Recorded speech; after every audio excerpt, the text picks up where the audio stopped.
The morning sun spilled golden light over Fort Braxton, where anticipation hummed through the crowd. Military personnel in crisp dress uniforms and families in their finest gathered for a day meant to shine with pride.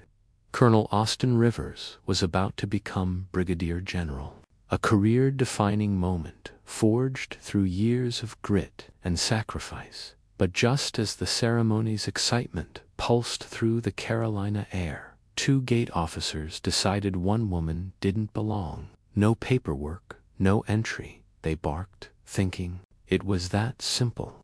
What they didn't see was who stood quietly behind her, watching their every move or presence that would turn this moment into a lesson no military manual could teach.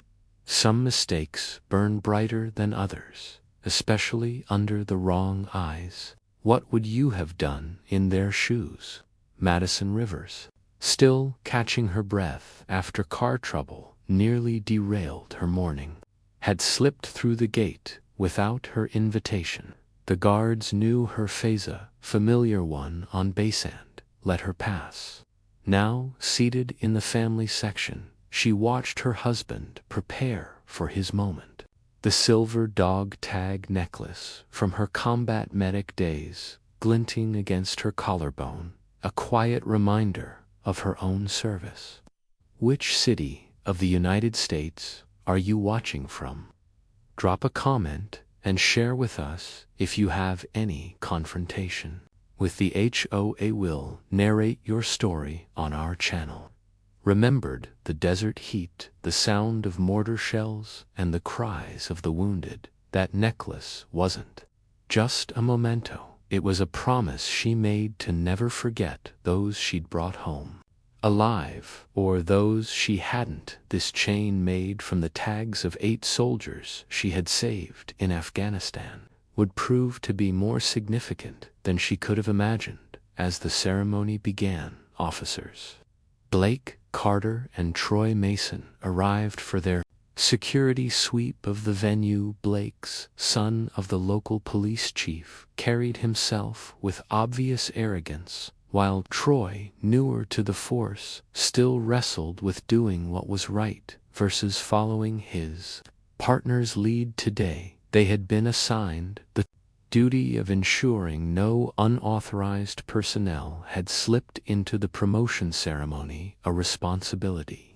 Blake took as validation of his importance in the local law enforcement hierarchy. Blake's eyes scanned the crowd methodically until they landed on Madison, sitting quietly in the family section. Something about her presence immediately triggered his scrutiny. That moment when someone looked at her and made instant assumptions based on nothing more than the color of her skin.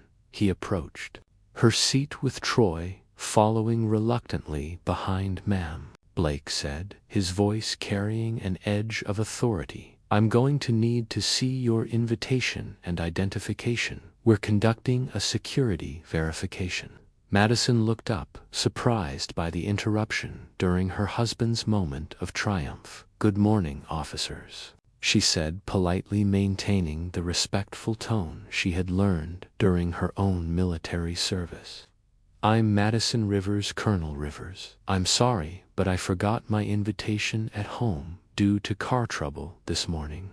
Blake exchanged a glance with Troy, and Madison caught the slight smirk that crossed his face. It was the kind of expression she had seen too many times before, skepticism mixed with condescension, wrapped in the thin veneer of professional courtesy. "Ma'am, without proper documentation, I cannot verify your authorization to be here," Blake said, stepping closer in a clear attempt at intimidation. "This is a high-security military event, and unauthorized personnel need to be removed immediately." Troy shifted uncomfortably beside his partner, sensing that Blake's approach was unnecessarily aggressive for what should have been a routine check.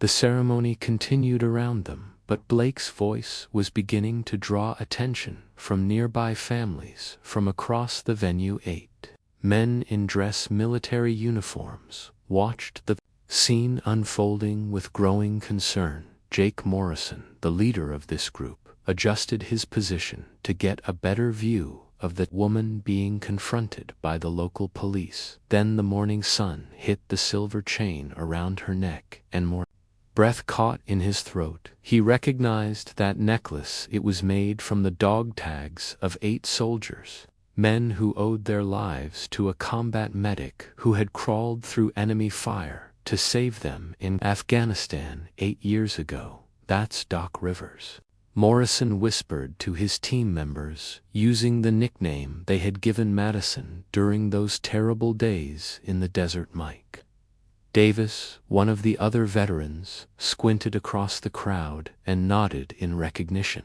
Jesus, Jake, that's really her. What the hell are those cops doing to Doc? The 8 men began moving closer, their protective instincts kicking in as they watched their former medic being treated with obvious disrespect. Blake's voice rose as he continued his confrontation with Madison. Ma'am, I don't know how you got in here, but this isn't the kind of place where you can just walk in without proper authorization. These are serious people here, important people, and frankly, you just don't fit the profile of what we typically see at these events. The words hit Madison like a physical blow, but she maintained her composure with the discipline that had been drilled into her during her years of military service. Officer Carter, Madison said, reading his name tag. I understand you're doing your job, but perhaps we could handle this quietly so as not to disrupt my husband's ceremony. I can provide my military ID, my driver's license, and Colonel Rivers can verify my identity once the promotion is complete.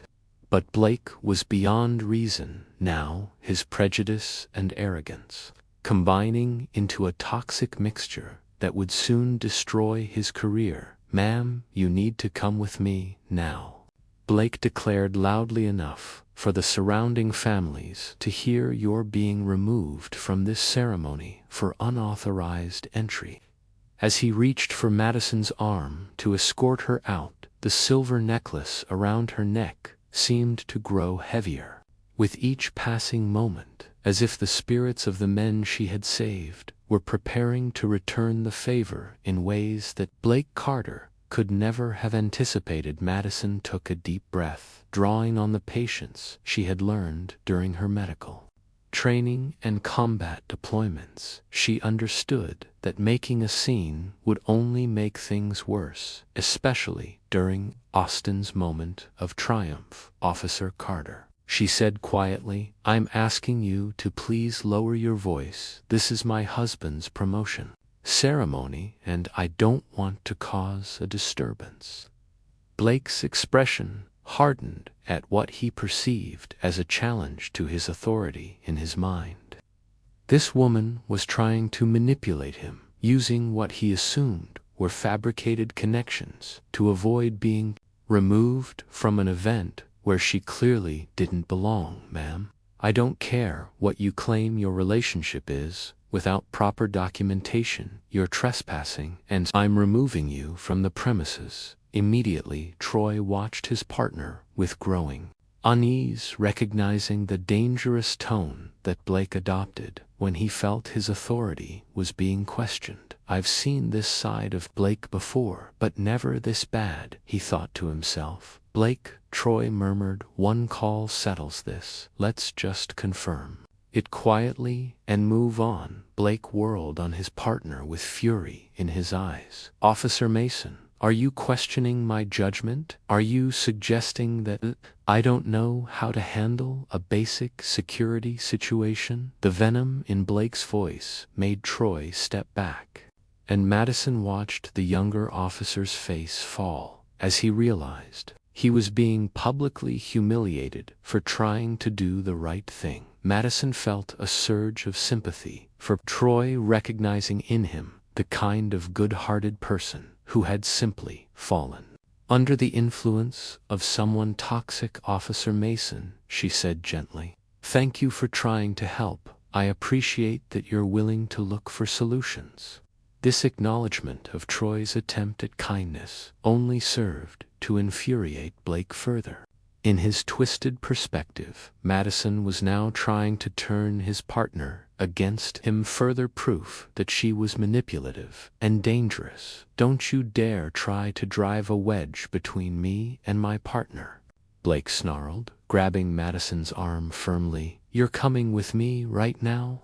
Meanwhile, Jake Morrison and his team had moved close enough to hear the confrontation, and what they were witnessing made their blood boil. Then the sunlight hit the necklace Morrison's breath caught. That was definitely the chain made from their dog tags, the one Doc Rivers had worn during their darkest hours in Afghanistan. Morrison remembered Madison as the soft-spoken medic who had risked her life to save his team, the woman who had crawled through a firefight to reach wounded soldiers, never thinking of her own safety. As Blake began to forcibly escort Madison from her seat and toward the exit, other ceremony attendees began to notice the disruption. Madison continued, trying to reason with Blake, even as he pulled her along.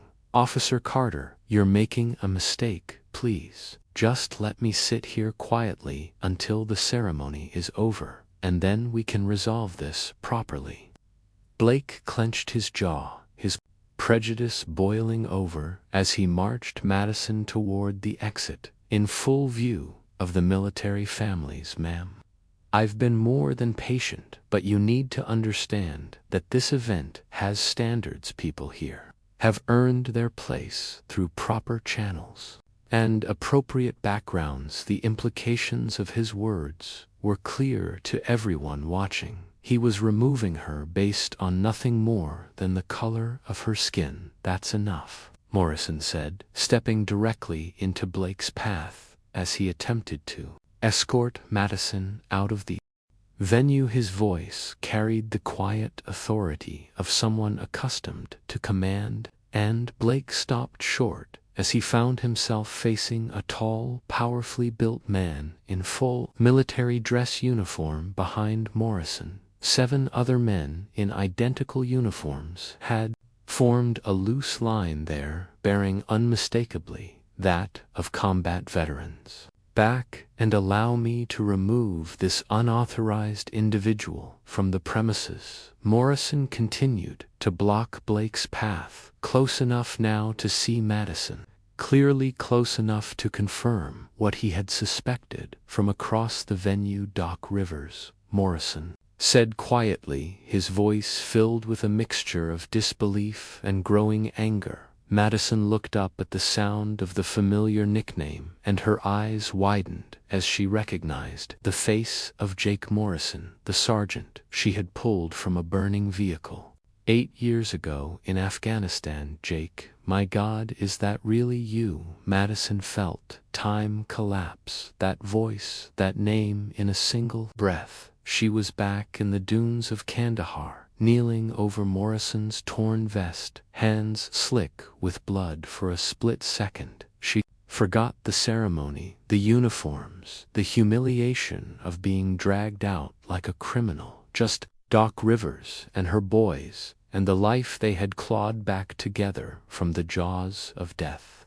The reunion between Madison and Morrison was like watching 2 old friends discover each other in the worst possible circumstances. But Blake interpreted their obvious familiarity as confirmation of his suspicions. "So, you do know each other," Blake said, with satisfaction still maintaining his grip on Madison's arm. "This whole unauthorized entry was planned, wasn't it? What are you really doing here?"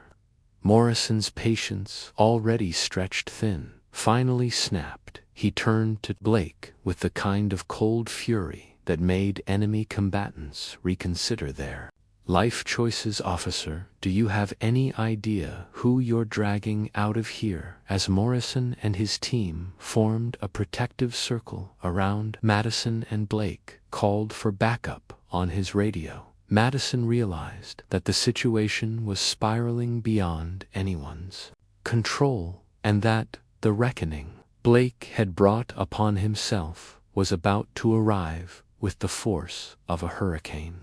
The tension in the ceremony venue continued to escalate as Madison found herself caught between her desire to avoid disrupting Austin's promotion and her growing frustration with Blake's obvious prejudice. Morrison stood, but she could see that his barely controlled anger was only making the situation worse. The other 7 veterans had formed a protective formation around them.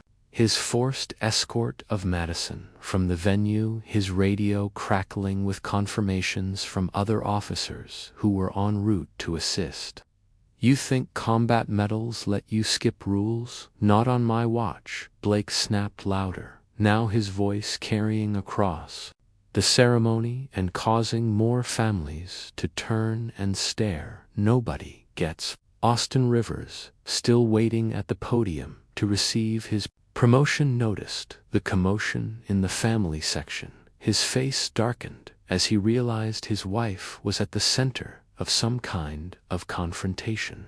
The casual dismissal of their military service hit Morrison's team like a slap in the face, but it was Madison who responded with the quiet dignity that had always been her trademark. "Officer Carter, nobody is asking for special treatment. We're simply asking for the same respect that any American citizen deserves, regardless of the color of their skin." Troy, who had been growing increasingly uncomfortable with his partner's behavior, he muttered under his breath, finally finding the courage to speak up. "Blake, maybe we should just verify her identity." Blake cut him off with a savage glare. "Officer Mason, whose side are you on here? Are you going to let these people manipulate you?" Define the kind of person he would become. He looked at Madison, seeing the quiet strength in her eyes, even as Blake continued to grip her arm, then looked at Blake, seeing for the first time the ugly prejudice that had always lurked beneath his partner's professional facade. "I'm on the side of doing the right thing," Troy said quietly, his voice gaining strength with each word, "and treating people with respect, regardless of what they look like." Blake's face flushed with anger and betrayal, realizing that his carefully constructed authority was crumbling around him. "Fine," he snarled, "but don't come crying to me when your career goes down in flames because you chose the wrong side." By now the disruption had completely overtaken the ceremony. Guests were standing, phones were recording, and whispers were spreading throughout the venue. A teenage boy in the front row held up his phone, live streaming the confrontation. "The murmurs spread like wildfire. Is that Colonel Rivers' wife? Why is she being arrested?" The humiliation was no longer private. Now it was public and viral as the confrontation between the 2 police officers played out. Morrison's radio crackled to life with an incoming call from base security. The voice on the other end was crisp and professional. "Morrison, this is base command. We're getting reports of a major disturbance at the promotion ceremony involving local police and a civilian. Can you provide status?" Morrison looked at Madison, then at the increasingly agitated Blake, and made a decision that would change everything. "Base command, this is Morrison. The civilian in question is Madison, Rivers' wife, of Colonel Rivers and former combat medic. She's being forcibly removed from her husband's promotion ceremony by local police without cause." There was a long pause before the voice crackled back. "Morrison, did you say?" "Madison Rivers, the Bronze Star recipient." Morrison smiled grimly as he replied, "Affirmative command. The very same Doc Rivers who saved 8 soldiers in Afghanistan." Blake's face went pale as he began to understand that the situation was spiraling far beyond his control. The woman he was dragging out of the ceremony was apparently well known to base security, and her military credentials were being verified at the highest levels. But instead of backing down gracefully, his pride and prejudice drove him to make an even bigger mistake. "I don't care what kind of medal she has," Blake declared loudly enough for the entire disrupted ceremony to hear. "She's being removed for unauthorized entry, and that's final." The words had barely left his mouth when a new voice cut through the morning air with the unmistakable authority of Command Officer Carter. "Release my wife immediately." The voice belonged to Austin Rivers himself, who had stepped down from the podium where he was supposed to receive his promotion and was now striding toward the confrontation.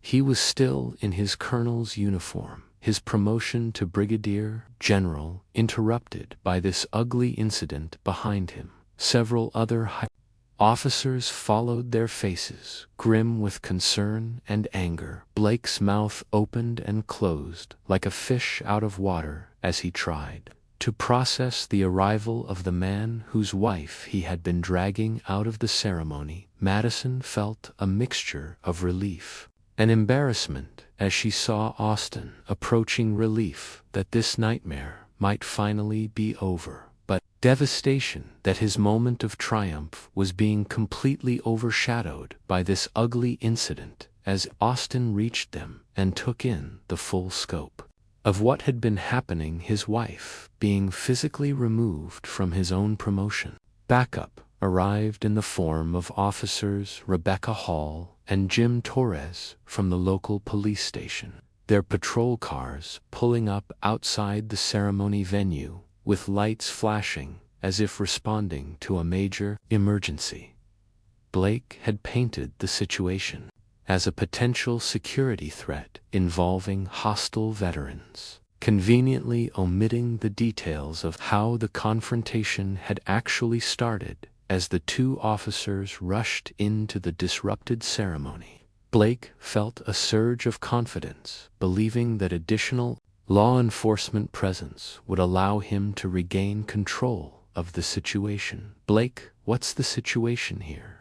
Officer Hall asked, her hand instinctively moving toward her weapon as she took in the tense standoff between local police and what appeared to be a group of military personnel surrounding a black woman in the middle of a formal ceremony. Blake pointed dramatically at Madison, who stood with quiet dignity beside Morrison and his team. "This woman gained unauthorized entry to a secure military event. When I attempted to remove her, these military personnel began interfering with police business." Torres sensed military bearing, and the entire ceremony had ground to a halt around them. More importantly, the man in colonel's uniform approaching them looked like he was about to explode with righteous fury. Torres glanced at Madison, then at Blake, asking quietly, "You sure this isn't just a misunderstanding?"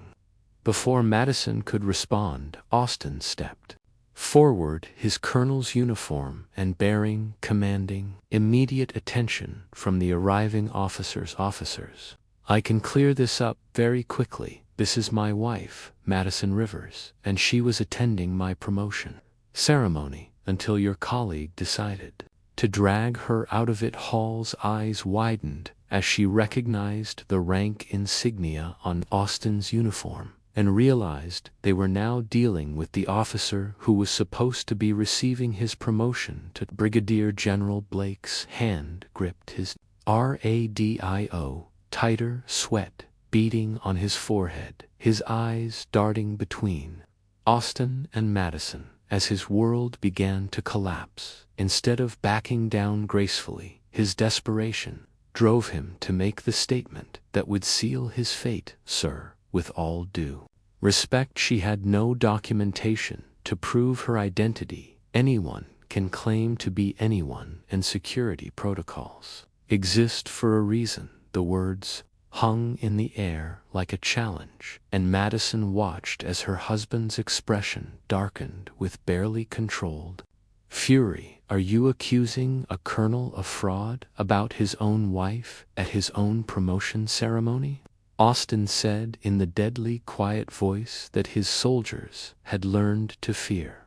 Fell uncharacteristically silent for a long second. The disrupted ceremony became a vacuum of breathless tension. Blake had just accused a colonel of lying about his wife's identity while dragging her out of his promotion ceremony. Blake's mouth went dry as he realized he had just accused a colonel of deception, but his pride and prejudice drove him to double down. Rather than admit his mistake, Morrison had heard enough. He stepped forward, his voice cutting through the tension like a blade. "Colonel Rivers, perhaps I can provide some context. Officer Carter has been harassing Doc Rivers and forcibly removing her from your ceremony, making comments about her not belonging here."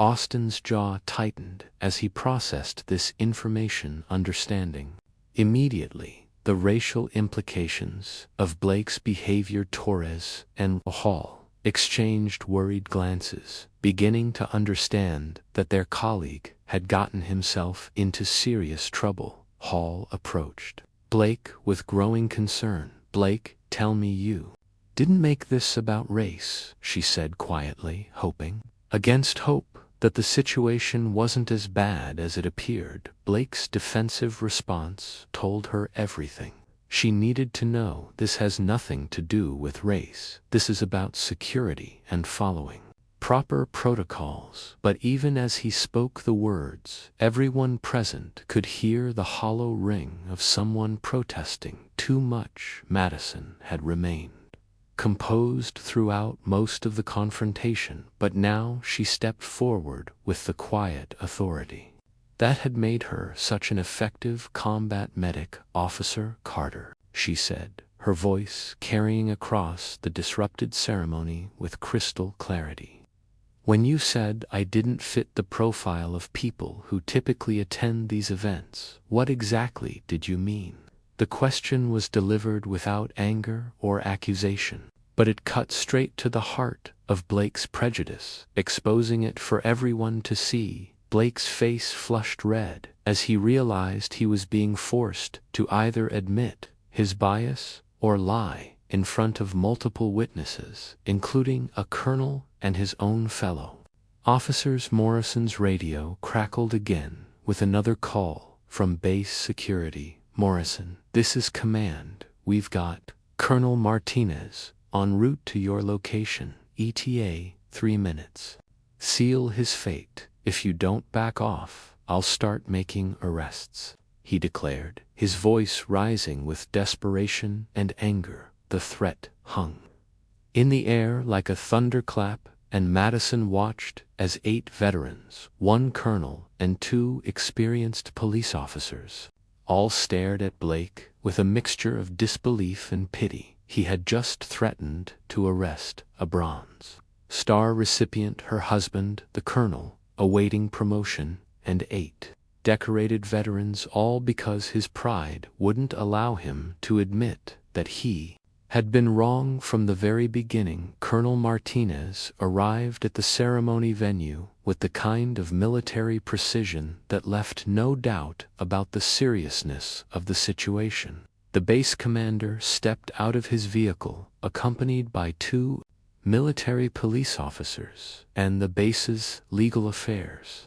officer, their presence immediately shifting the dynamic of the confrontation. Martinez took in the scene at a glance. Local police officers facing off against military personnel in the middle of a disrupted promotion ceremony, with Madison standing at the center of it all like the eye of a hurricane. "Colonel Rivers," Colonel Martinez said, his voice carrying the weight of command, "I understand we have a situation here involving your wife and local law enforcement during your promotion ceremony." Austin nodded grimly, his jaw still tight with with barely controlled anger, "Sir, my wife has been subjected to discriminatory treatment by Officer Carter, who physically removed her from my promotion ceremony despite her authorized presence as my spouse." Blake felt his world beginning to crumble as the base commander fixed him with a stare that could have melted steel. "Officer Carter, is it?"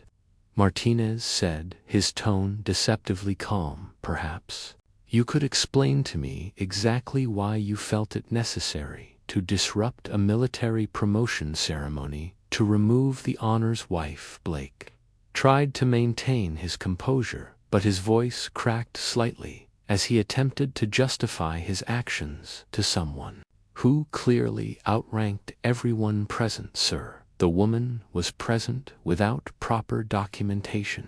I was simply following standard security protocols by removing her until her identity could be verified." Martinez nodded thoughtfully, as if considering Blake's explanation, then turned to Morrison with a slight smile. "Sergeant Morrison, you know Mrs. Rivers, correct?" Morrison stepped forward, his bearing showing the respect due to a superior officer. "Yes, sir. Doc Rivers saved my life and the lives of 7 other soldiers in Afghanistan 8 years ago. She's a Bronze Star recipient and one of the finest combat medics I've ever served with." Martinez turned back to Blake, his expression now openly contemptuous. "So, Officer Carter, you disrupted a military ceremony to forcibly remove a decorated combat veteran from her husband's promotion because she forgot an invitation." The simplicity of Martinez's question laid bare.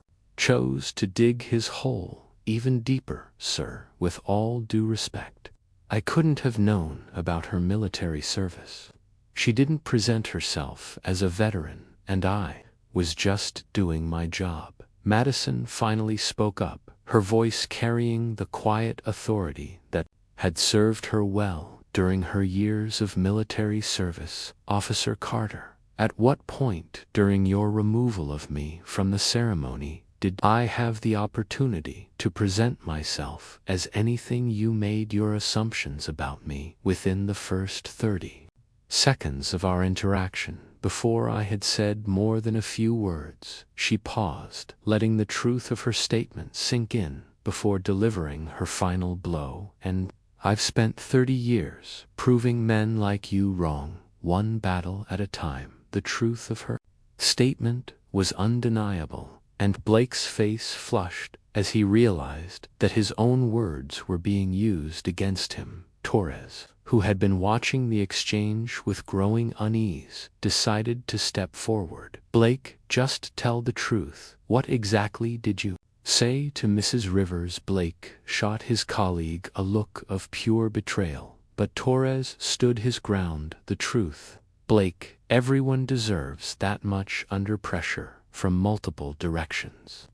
Blake finally cracked. "Fine," I said. "She didn't look like she belonged at this kind of event. I said it was for people with proper background and status. But that's not racism, that's just facts." The admission hung in the air like a confession, and everyone present understood that Blake had just provided the evidence needed to destroy his own career. Colonel Martinez's expression shifted to one of cold fury. "Officer Carter, you just admitted to discriminating against a Bronze Star recipient based on her appearance and removing her from her husband's promotion ceremony. Do you understand the severity of what you've just confessed to?" Blake tried to stammer out a denial, but the words had already been spoken in front of too many witnesses to take back. Madison watched the scene unfold with a mixture of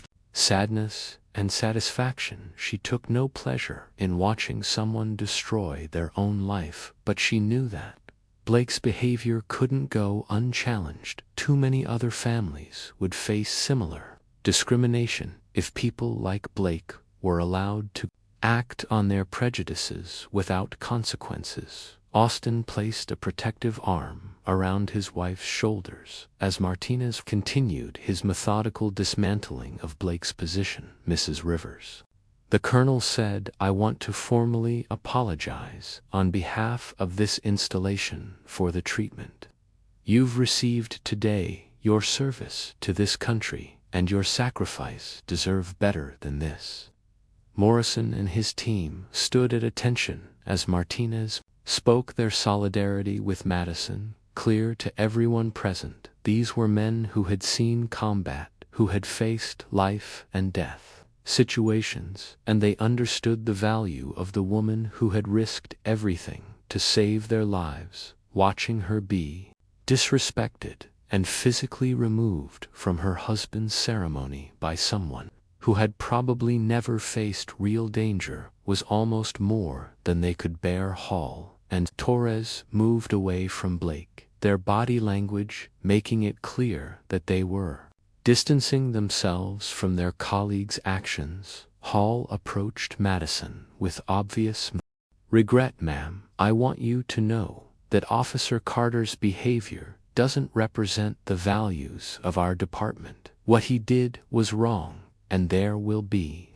consequences." Blake watched his world collapsing around him as even his own colleagues abandoned him. In his desperation, he made one final attempt to salvage the situation. "This is all being blown out of proportion. I made a mistake, but I'm not a racist. I have a family to think about." But his pleas fell on deaf ears, and Madison realized that the moment of reckoning had finally arrived. Colonel Martinez nodded to his legal affairs officer, who stepped forward with a digital recorder. "Officer Carter, you're now part of a federal civil rights investigation. I advise you, stop talking now."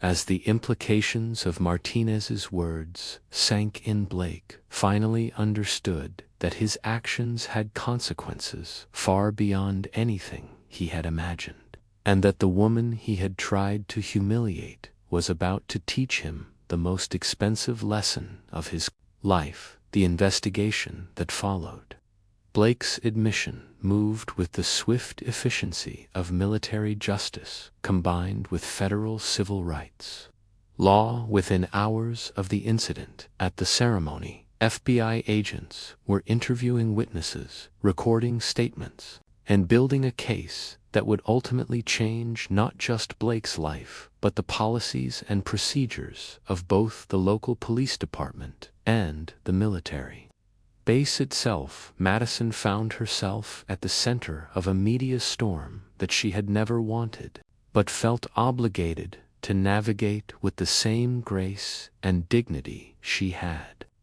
shown throughout the confrontation. Reporters from across the region descended on Fort Braxton, drawn by a story that seemed to encapsulate so many of the tensions and divisions that were tearing at the fabric of American society. But Madison refused to let the attention go to her head, focusing instead on the broader implications of what had happened. "This isn't about revenge," Madison told a packed press conference 3 days after the incident. "This is about ensuring that no other military family has to endure what we experienced when someone puts on the uniform of the United States military. Their family becomes part of that service, and they deserve to be treated with respect regardless of the color of their skin." Her words were measured and thoughtful, carrying the weight of someone who had seen combat and understood the true meaning of service. Blake, meanwhile, had hired an expensive attorney with money borrowed from his father, the police chief, who was facing his own political crisis. As the story gained national attention, the lawyer's strategy was to portray Blake as a dedicated officer who had made an honest mistake, but the evidence against his client was overwhelming. Multiple witnesses had heard Blake's discriminatory comments, and his own admission to Colonel Martinez had been recorded by military investigators. Troy had made the difficult decision to cooperate fully with the investigation, providing detailed testimony about Blake's pattern of biased behavior during their year of partnership. Blake always had something to say about people like her. Troy said, "Wrong neighborhood, wrong face." Always judging. The federal investigators nodded, taking careful notes as Troy continued to expose the ugly pattern of prejudice that had defined his former partner's approach to law enforcement. The local police department, under intense scrutiny from both the media and federal investigators, moved quickly to distance itself from Blake's actions. Chief Thompson, Blake's own father, held a painful press conference announcing his son's suspension and the department's full cooperation with the federal investigation. "There is no place in law enforcement for the kind of behavior that Officer Carter displayed," the elder Carter said, his voice breaking with emotion. "I raised him better than this, and I failed as both a father and a police." Chief Morrison and his team had become unlikely celebrities in their own right, their loyalty to Madison earning them praise from veterans organizations across the country, but they remained focused on supporting their former medic. Through what they knew was a difficult time, Doc never asked for any of this attention. Morrison told reporters she just wanted to attend her husband's promotion ceremony, but since it's happened, she's handling it the way she always handled everything, with class and courage.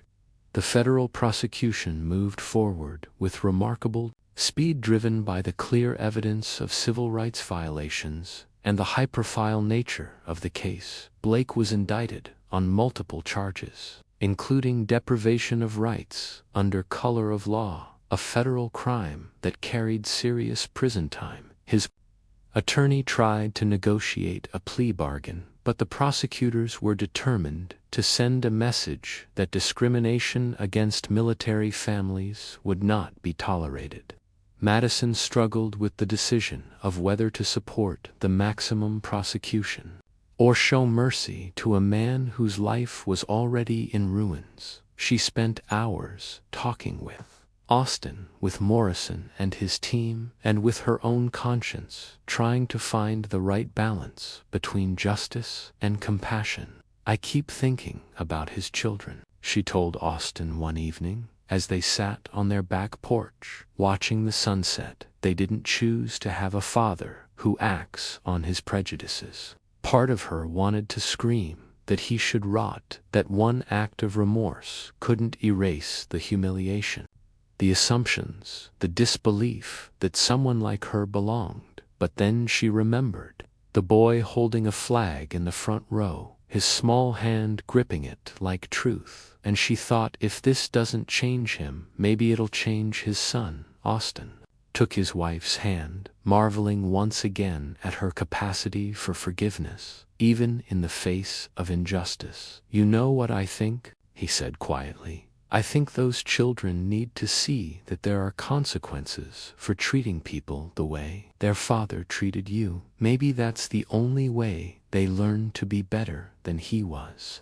The trial, when it finally began, was a media spectacle that drew protesters and supporters from across the political spectrum. Madison testified with the same quiet dignity she had shown throughout the ordeal, recounting Blake's discriminatory comments and behavior without embellishment or dramatic flourishes. She spoke of her military service, her love for her husband, and her belief that America could do better than the hatred and prejudice that Blake represented. Blake's attorney tried desperately to portray his client as a victim of circumstances, a man who had made a single mistake in an otherwise exemplary career, but the prosecution presented evidence of a pattern of discriminatory behavior that went back years. Testimony from other minorities who had been subjected to Blake's abuse of power, and the recorded admission that Blake had made to Colonel Martinez The jury deliberated for less than 4 hours before returning a guilty verdict on all charges.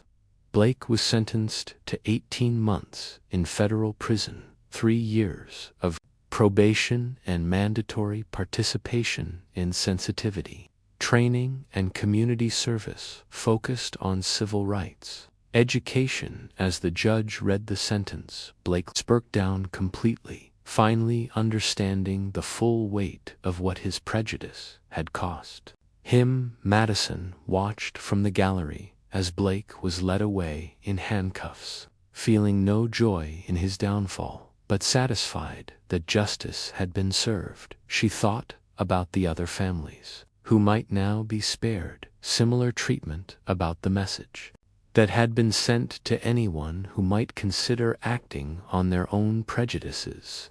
The price of hatred, she realized, was always higher than anyone expected to pay. 1 year after the incident at Fort Braxton, Madison stood before a packed auditorium at the annual Military Family Appreciation Dinner, preparing to deliver the keynote address to an audience of service members and their loved ones. The woman who had been dragged out of her husband's promotion ceremony had become a powerful voice for civil rights and military family advocacy, using her unwanted fame to create positive change throughout the armed forces.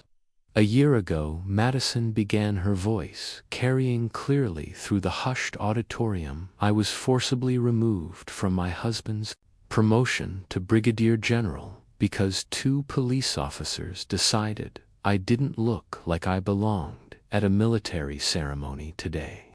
I stand before you not as a victim, but as a reminder that our military family protects each other regardless of race, religion, or background. The audience erupted in applause, a standing ovation that lasted nearly 5 minutes, as hundreds of military families showed their support for the woman who had become a symbol of dignity in the face of injustice. Austin watched from the front row with tears in his eyes, still amazed by his wife's ability to transform a moment of hatred into an opportunity for healing and growth. His promotion had eventually taken place in a private ceremony 2 weeks after the incident.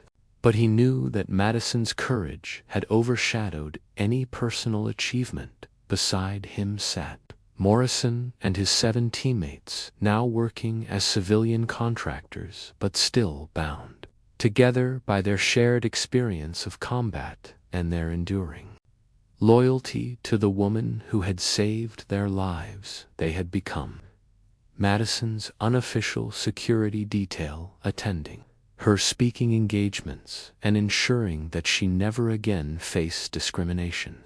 Alone, the changes that followed the incident were swift and comprehensive. Fort Braxton implemented new policies requiring cultural sensitivity training for all security personnel, both military and civilian. The local police department underwent a complete overhaul, with Chief Thompson resigning in disgrace and being replaced by a reform-minded leader who made community relations and bias training top priorities. Federal legislation was introduced requiring similar training for all law enforcement agencies that worked with military installations. Troy, the truth, despite personal cost, earning him respect and a promotion within the reformed police department. He now ran the community outreach program, working to bridge the gap between law enforcement and the minority communities that had been so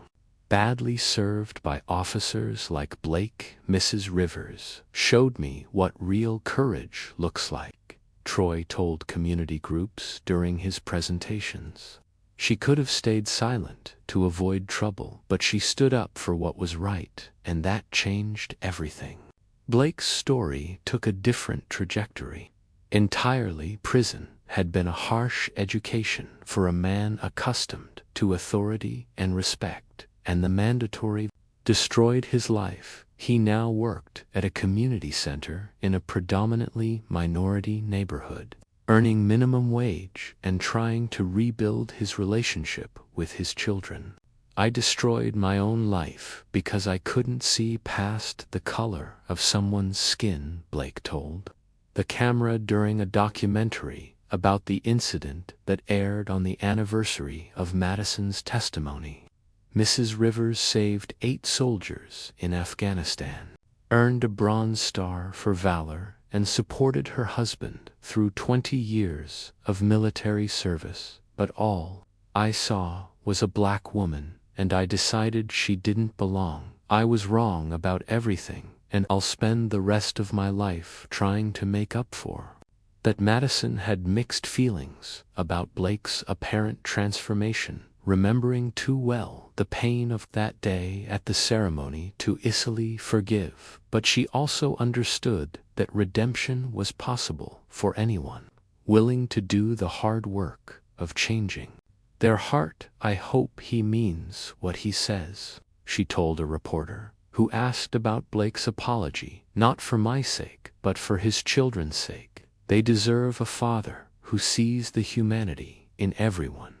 The documentary also featured interviews with other military families who had faced similar discrimination stories that might never have been told without Madison's courage in speaking out. A Latino Army wife who had been questioned about her legal status at a commissary, an Asian Air Force husband who had been accused of being a foreign spy at his wife's change of command ceremony, a Native American Marine family who had been told they looked suspicious at a military housing office.